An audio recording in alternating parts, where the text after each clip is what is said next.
guys, Joe with Joe Shrimp Shack here. Today is the 1-year anniversary of actually setting up this JBJ 45-gallon all-in-one panel. I want to kind of show you guys what I all use here.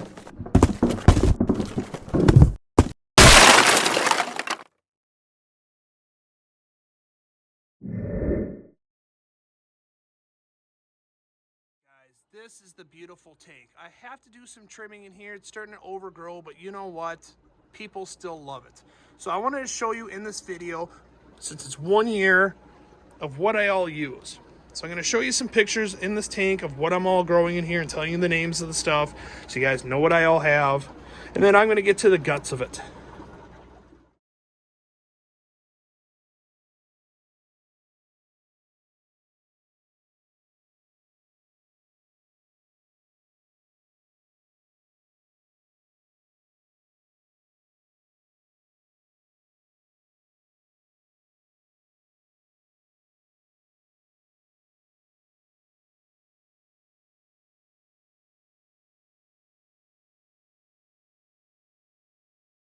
First, guys, I use the JBJ 45-gallon all-in-one tank.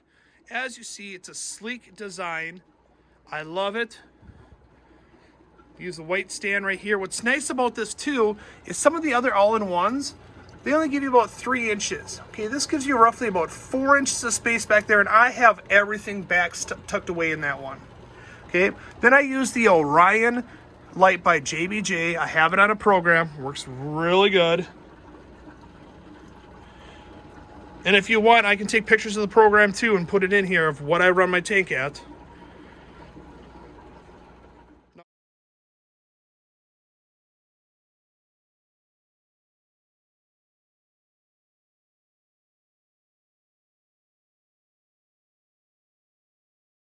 You guys are super amazed by those pictures. There's a lot of rare plants in there. But let's get to the guts of the tank now. So I use a Felix Smart. It's an AI device that I use. I was testing it out for Mr. Tom. I'm liking it so far. Here's a video of my CO2 rig. I use the Milwaukee CO2 rig. Now, a lot of people don't like the Milwaukee ones because it's a 1-stage versus 2-stage. I like the Milwaukee one. It's convenient. It's reasonably priced for the end consumer. I always tell people, look, if you're worried about the gas dumping towards the end of your bottle, just change out your bottle. I mean, it doesn't cost that much to refill this bottle. As you see, there's the bubbles per second that I run. But I also go over, besides the Felix Smart, I like being redundant. So I like using the CO2 Quick Test by Dennerley. It's a quick way to check my CO2 to make sure I have it right in there. Now, a lot of people are like, oh, why don't you just put a drop checker in there? I don't like using the drop checker because I like having a nice, clean look in my aquarium. Next, what I use the JBJ Nano ATO. It's a quick way to go over and keep on topping off my tank with me constantly going to different shows and stuff. I can fill this 5-gallon jug and I'm good for a week.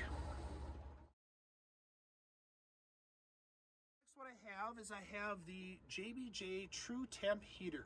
I keep it at 76.7. It's plus or minus 0.5 degrees versus other heaters are plus or minus 2 degrees and usually they have a tendency to run higher. So I like using this. It's worked great. It's never failed me yet.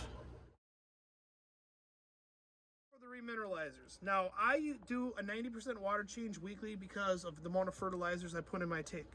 But let me just tell you this right now. Using RO versus city water has saved me a lot. Our city here in Plymouth, they dose a lot of chloramine in the water, and chloramine binds with ammonia. So I like to dose everything I need to. So I kind of run a softer water tank. So what I do is I use the B-Salt GH.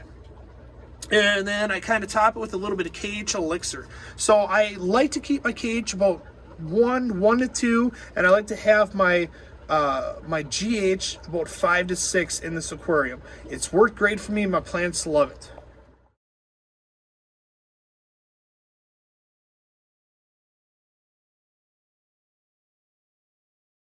When I started the tank, I needed bacteria, so I used the Bacto Elixir Bio. It's 100 million bacteria per milliliter.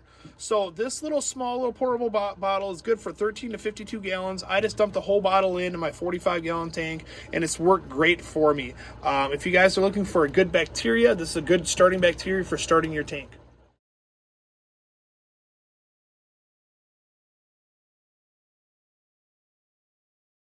This is the million-dollar question that people ask me is, what do you feed your plants because they look so healthy?